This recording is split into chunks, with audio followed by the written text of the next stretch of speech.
Hello, trading is closed on the 5th of November 2024. We'll do our disclaimer, go over our calls, make our predictions. Just be aware that today's election can influence things in ways I just can't predict with any sufficient degree of accuracy. So my calls can be wrong. It's my trading plan for tomorrow, but I'm not going to trade. The calls can be wrong. Trade at your own risk. I have personal business. I won't even be looking at the market tomorrow. And I'm not going to risk my own money on these calls. I'm going to try to make a call anyway. Just be aware I'm not risking my own money on it. Well, today's pattern had the early high and tomorrow's pattern had the early low. In spite of dropping all day yesterday, we had a higher target, 57.30.74, and we said this was a positive pattern. And that worked. Kind of an understatement on the target. We got a sell signal in the afternoon, but that's already played out. So what happened? We gapped up, hit a higher high, and with 5 minutes left to trade, we're under all those highs. Let's look at the other chart. So we gapped up, higher high, 5 minutes left to trade under all these midday highs.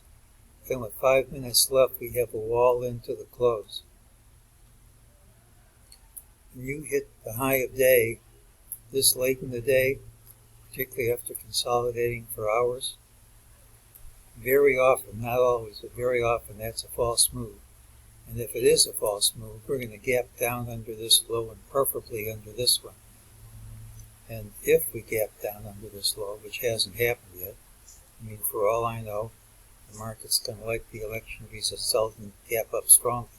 But if we gap down under this, and preferably under this, you can mark this as a topping formation.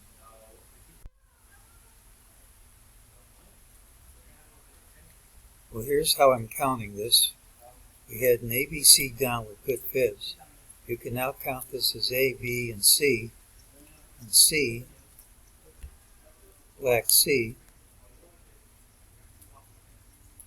as a perfect fib ratio to black A, and that, my friends, is 5 waves up.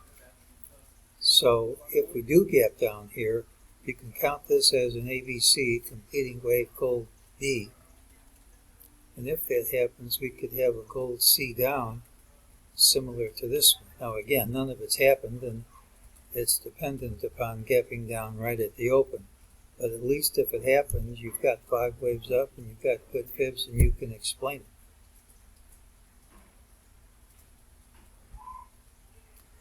Wednesday's pattern has the early low regardless of where we open. Today's election can influence the market in ways I can't predict with a sufficient degree of accuracy. I'm going to be busy all day Wednesday. I'm not going to risk my own money on today's call. That being said, we gapped up, hit a higher high with 5 minutes left to trade. We're under intraday highs. Then had a wall into the close. Often, not always, often, that's a false move. So if, in capital letters, if it's a false move, we should gap down under the late rally bar and preferably under the late rally altogether.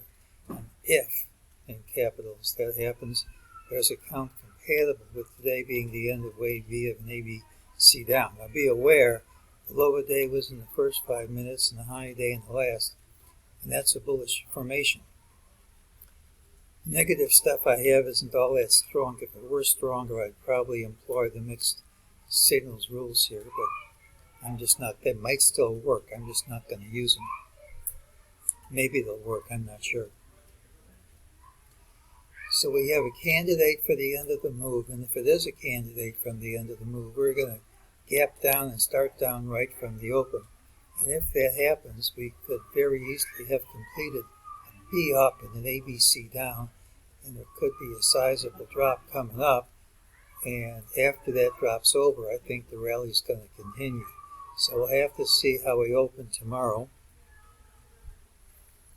This isn't something I would stay long overnight if I were trading that, but once again, it's a pattern with the early low. I'm not going to make any trade. This is a candidate for a high, but we're not going to know that until we see how we open tomorrow. And that's today's call.